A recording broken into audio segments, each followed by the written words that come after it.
Doctor কি হলো কিছু বুঝলেন? ডক্টর, মমের শরীর এখন কেমন আছে?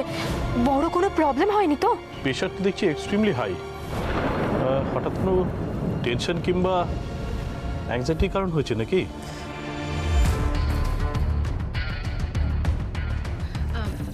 অ্যাকচুয়ালি ডক্টর সেরকম হয়তো কিছু না, কিন্তু আসলে সামনে ইলেকশন, সেটার একটা টেনশন ছিল, আর বাড়িতে এত বড় একটা অনুষ্ঠান, সেটার একটা প্রেশারও ছিল। তো নো ম্যাডাম, এগুলি কোনো এক্সকিউজ নয়। আমি আগেও বলেছিলাম আপনাকে। এনিওয়ে, দেখা যাক। ডক্টর, ওনাকে কি বাড়িতেই রাখা চলবে নাকি নার্সিং হোমেও পাঠাতে হতে পারে? না না, এখন বাড়িতেই থাক, তবে কোনো রকম টেনশন নেওয়া চলবে না। আর এখন কয়েকটা দিন উনি কমপ্লিটলি বেড রেস্টে থাকবেন। কটা দিন কেন, অপলা রায়কে তো এবার চিরদিনের মতো রেস্ট নিতে হবে। ইস, সামনে ইলেকশন আর মম এভাবে বিছানায় শুয়ে থাকবে। আশ্চর্য, সিদ্ধার্থ কি করে এরকম নিরুত্তাপ হয়ে দাঁড়িয়ে আছে? মার সামান্য কিছু হলেও আগে কিরকম অস্থির হয়ে যেত, আর এখন এমন করছে যেন কিছুই হয়নি। না না, এ সিদ্ধার্থ নয়, কিছুতেই সিদ্ধার্থ হতে পারে না। আমি এই ওষুধগুলো দিলাম, এগুলি নিয়ম করে খাওয়াতে হবে কিন্তু। হ্যাঁ,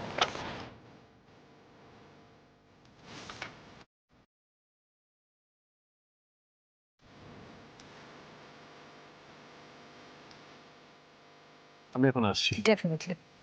আসুন ডক্টর, আমি আপনাকে এগিয়ে দিচ্ছি। একটু খেয়াল রাখবেন।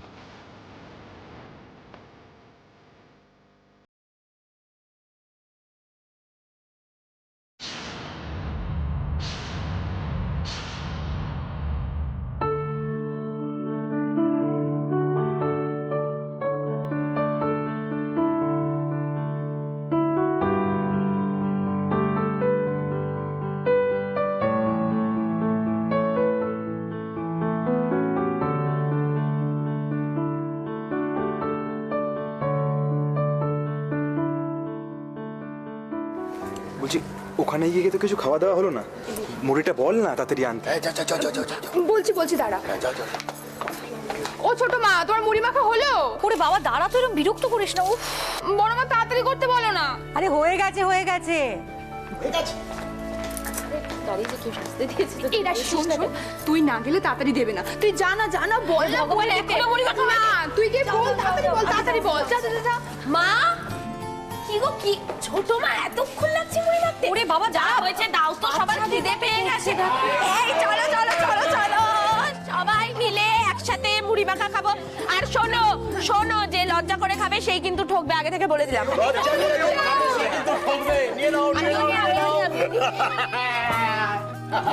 এই কতদিন বাদে আমরা আবার সবাই মিলে মুড়ি মাখা খাচ্ছি, বলতো? ঠিক বলেছো। বলছি, উজ্জ্বলকে একটা আলাদা বাটিতে দিতে পারতিস তো। মিচকে কাকা বাবু। ও আচ্ছা, বুঝেছি। ছোটদা এবারে জামাই, সেই জন্য আলাদা করে আদর হচ্ছে। আমার স্বামী এরকম আলাদা করে আদর করলে তো চলবে না। আমি একটু পরে চলে যাব, তারপর আপনাদের জামাইকে যত ইচ্ছে আদর যত্ন করবেন। মানে হ্যাঁ, আদি চলে যাবে মানে কি বলছো? চলে যাবে? হ্যাঁ, এরম তো কথা ছিল না। আরে যেতে তো হবে। কে কোথায় যাবে? রাত্রির খাবার না খেয়ে কেউ কোথাও যাবে না। ব্যাস, বড় বৌদির হুকুম হয়ে গেছে, আর কেউ না খেয়ে যেতে পারবে না। বর্দা গেছে বাজারে, প্রভু গেছে বাজারে, রান্না বান্না হবে। তারপর ও বাবু, ওদিকে মুড়ি শেষ হয়ে যাচ্ছে। চলো বলছো, খাও মুড়ি। আরে খাও। আরে বাবা, ঠিক আছে, আমি নিচ্ছি, চলো। আর একবার অন্তত ভেবে দেখ প্লিজ, মুজি প্লিজ, আর একবার ভেবে দেখ। পারলে মমের একটু খেয়াল রাখবেন। ও উজ্জ্বলদা, দারুণ হয়েছে। কি গো, তুমি খাও, তুমি তো খাচ্ছই না। না, এই খাচ্ছি তো। তোমরা খাও। ভালোই হবে, খুব ভালো হয়েছে, দেখো খেয়ে। এই তুই নে। খাও তোমরা। উজ্জ্বলকে দেখে সত্যি কষ্ট লাগছে। নিজের পরিবার, নিজের মম, ওদের সবাইকে ছেড়ে ও তো কখনো একা থাকেনি। ওর মনের মধ্যে কোনো চাপ পড়ছে না তো? না, আমাকে আরো বেশি করে উজ্জ্বলের খেয়াল রাখতে হবে।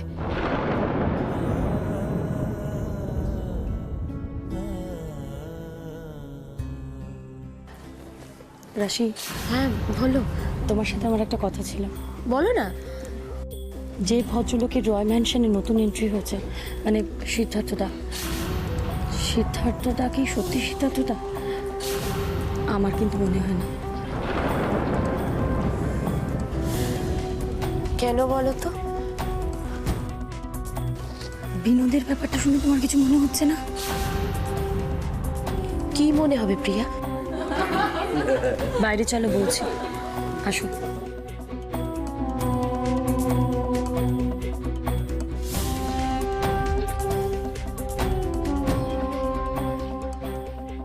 তাড়াতাড়ি চাটা করে দাও, ওদিকে মুড়ি চলে গেছে তো। তুমি চাটা করো, আমি গিয়ে দিয়ে আসছি। হ্যাঁ, আমাদের বিক্রমপুরে আমাদের বাড়ির ছাদে বসে আমরা সবাই মুড়ি মাখা খেতাম, মানে রাখি মুড়ি মেখে নিয়ে আসতো সবার জন্য। সে কি অসাধারণ, আর ভূতের গল্প।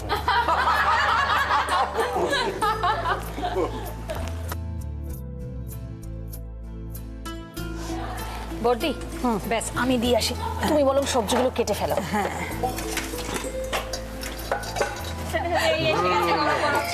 মুড়ির পরে চা। বাবা মুড়ি শেষ, তবে ধরছি। খুব ভালো হয়েছে ছোট মা, দারুণ। খুব ভালো হয়েছে গো। আজ আমার কি আনন্দ হচ্ছে বর্দি, যে আমার কোল খালি করে দিয়েছে। সে আজ হাড়ে হাড়ে টের পাবে সন্তান হারানোর জ্বালা কতটা মারাত্মক হতে পারে। বর্দি, আজকে থেকে উজ্জ্বল আমাদের বাড়ির ছেলে, কি বলো?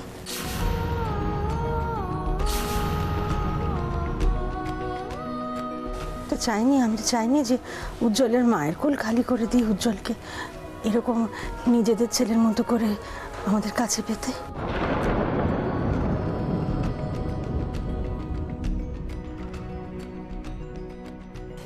আজকের দিনটাতে এই কথাগুলো তোমরা নাই বা তুললে? দেখি দাও কি কাটতে হবে, আমি কেটে দিই।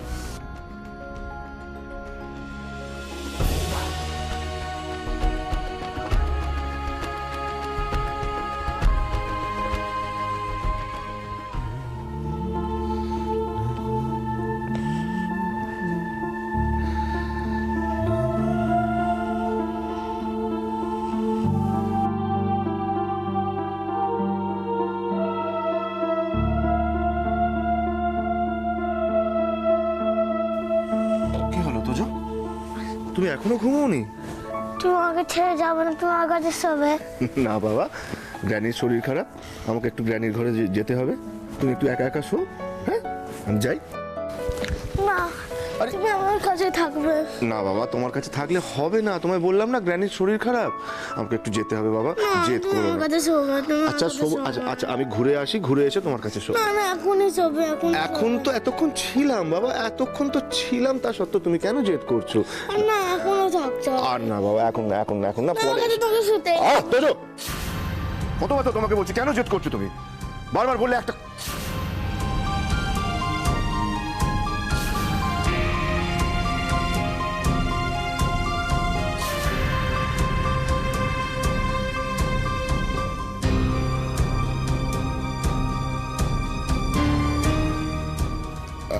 আসলে মমের শরীরটা খুব খারাপ তো, মানে মাসিমণি ওখানে আছেন যদিও, তবু মানে আমি থাকলে একটু সুবিধা হয় না, তাই তুমি ওকে ঘুম পাড়াও না, আমি যাই বরঞ্চ। হ্যাঁ প্লিজ।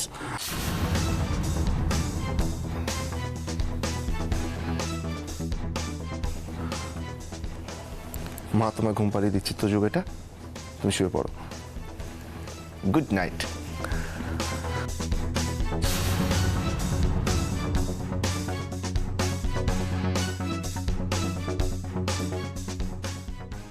সিদ্ধার্থ জবাবদিহি করছে? ও তো কোনোদিনও কাউকে জবাব দিত না। আশ্চর্য ব্যাপার, প্লাস্টিক সার্জারিতে মানুষের মুখ পাল্টে যায়, কিন্তু কিন্তু মন তো পাল্টায় না। তাহলে সিদ্ধার্থ সেই চেনা মেজাজটা কোথায় গেল?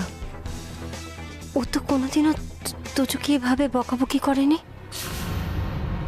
না না, আমার সিদ্ধার্থর সাথে এর কোনো মিল নেই। এ আমার সিদ্ধার্থ নয়, একেবারে অচেনা একটা মানুষ আমার সিদ্ধার্থ হতে পারে না, কিছুতেই না। মা aku ঘুম পেয়েছে, আমাকে ঘুম পাড়িয়ে দাও না।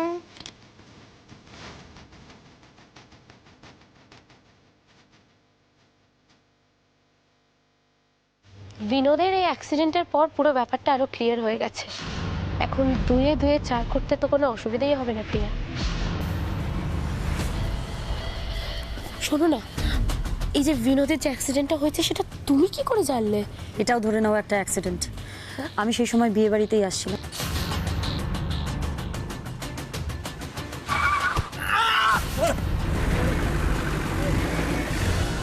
বেঁচে আছে তো, কোনো নড়ছেও না চড়ছেও না। দাঁড়াও দাঁড়াও দাঁড়াও দাঁড়াও, আরে দাদা, আরে অ্যাম্বুলেন্সে ফোন করুন না। নিয়ে চলুন। হ্যাঁ, এই তোমার কাছে অ্যাম্বুলেন্সের নাম্বার আছে না? এটা করো না। দেখি দাদা, একটু দেখি কি হয়েছে।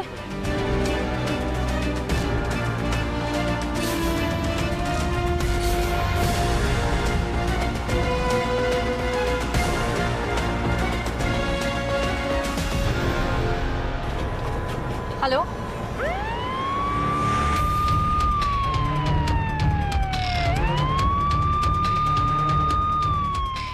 কিন্তু প্রিয়া, এখন বিনোদ কেমন আছে? গুরুতর চোট হলেও বেঁচে আছে।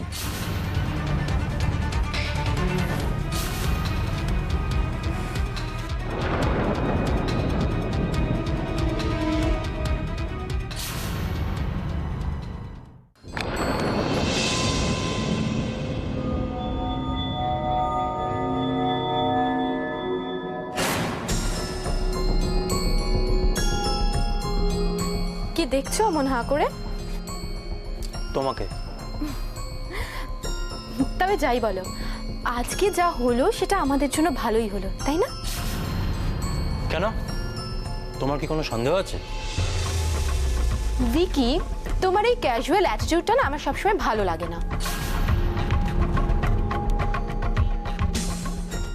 আর ইউ শিওর অপলা রায় উইলটা রেডি করে রেখেছে?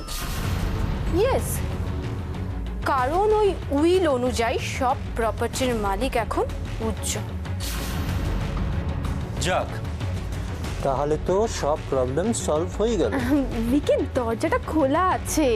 কেন, তুমি কি এখনো উজ্জ্বলকে ভয় পাও? ভয়? What nonsense! উজ্জ্বল তোমার লিগ্যাল হাজব্যান্ড, তাই তো? হ্যাঁ, সেটা অন্য কথা যে ও সবার সামনে রাশিকে নিজের ওয়াইফ হিসেবে স্বীকার করেছে। হ্যাঁ, তোমার মনে হয় কিছু কনফিউশন হচ্ছে এইভাবে একটা পরপুরুষের সাথে। ভিকি, এরকম ইয়ার্কি না আমার সবসময় ভালো লাগে না, প্লিজ।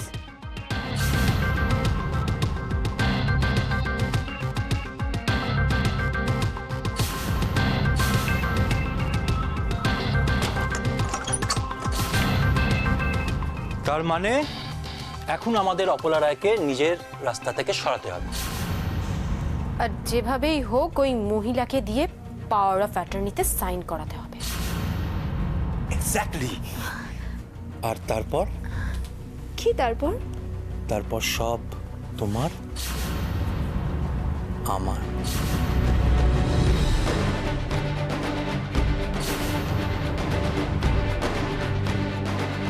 আবার এ বাড়িতে আর এক মুহূর্ত থাকতে ভালো লাগছে না। আমার এ বাড়ির কোনো জিনিসের উপর কোনো লোভ নেই। চলো না গো, আমরা অন্য কোথাও চলে যাই। আরে কি তখন থেকে উল্টোপাল্টা কথা বলে চলেছো বলো তো? কি উল্টো পাল্টা নয় পলাশ, আমি এবারে বিষাক্ত পরিবেশে হাঁপিয়ে উঠেছি, আমার দম বন্ধ হয়ে আসছে। চুপ করো, বোকার মতো কথা বলো না। এতদিন ধরে ধান দুব্বো দিয়ে ওই মামিকে ভজনা করেছি কি এমনি এমনি? এসো এসো, আরে এসো না, আমি তোমাকে বুঝিয়ে বলছি, তুমি ঠান্ডা মাথায় শোনো, তুমি সব বুঝতে পারবে। দেখো, সুযোগ কিন্তু বারবার আসে না, আর সেই সুযোগ যখন একবার এসেছে সেটাকে সদ্ব্যবহার করতেই হবে। কিসের সুযোগের কথা বলছো পলাশ? সামান্য কথাটা তুমি বুঝতে পারছো না? বুঝি, রাশি, অশ্মি কেউ এখন এই বাড়িতে নেই। এই সুযোগে মামির কাছে এসে সিদ্ধার্থদা ফিরে এসেছে।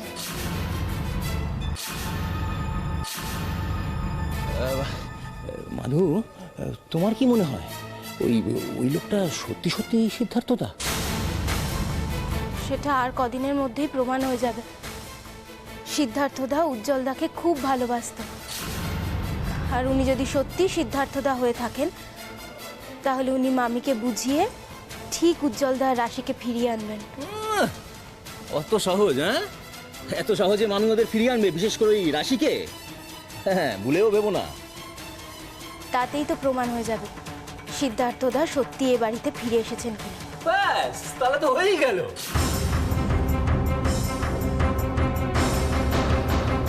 কি হয়ে গেল? ওই যে তুমি যেটা বললে, ও যদি সত্যি সত্যি সিদ্ধার্থদা হয় তাহলে যেভাবেই হোক মামিকে বুঝিয়ে রাশিকে আর উজিকে এই বাড়িতে ফিরিয়ে আনবে।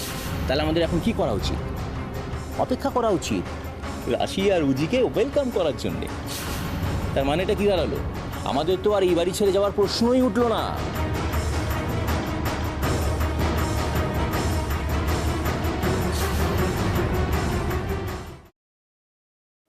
বর্দি, আমি না বেগুনগুলোকে গোল গোল করে কেটে দিচ্ছি, তুমি বরং অশ্মি আর উজ্জ্বলের জন্য ভালো করে ভেজে দাও।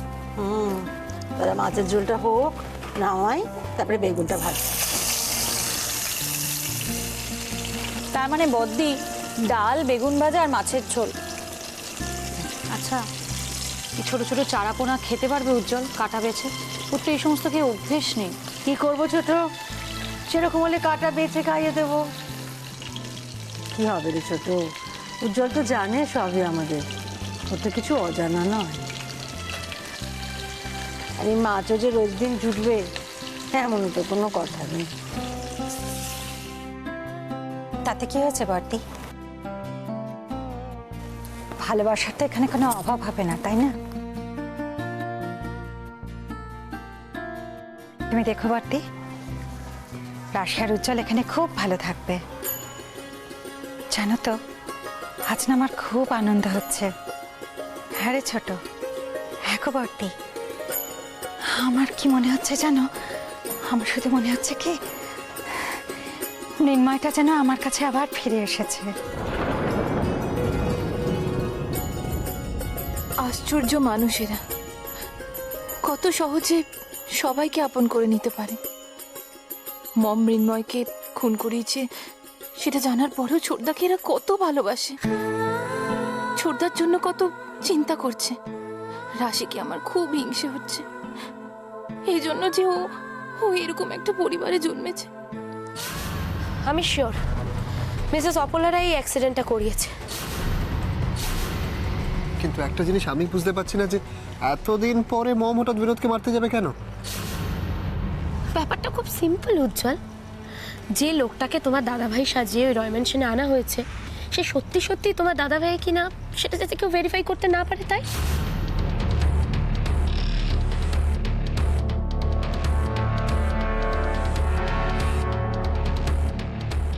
উজ্জ্বলদা, তোমার দাদার যখন অ্যাক্সিডেন্টটা হয় তখন তো ওই বিনোদী গাড়ি চালাচ্ছিল, তাই না? হ্যাঁ, বাট এতদিন পরে কেন রাশি? হ্যাঁ উজ্জ্বল, এতদিন পরে। কারণ এতদিন ধরে আমরা সবাই কি জানতাম, দাদাভাই মারা গেছে, কোনোদিনও ফিরে আসবে না।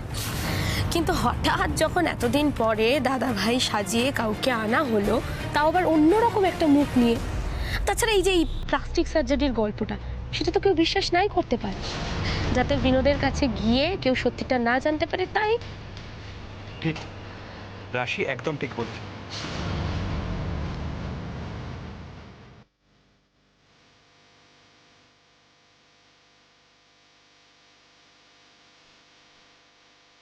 রাশি, এই উজ্জ্বলদা কিন্তু এখনো কিছু একটা ভেবে চলেছে।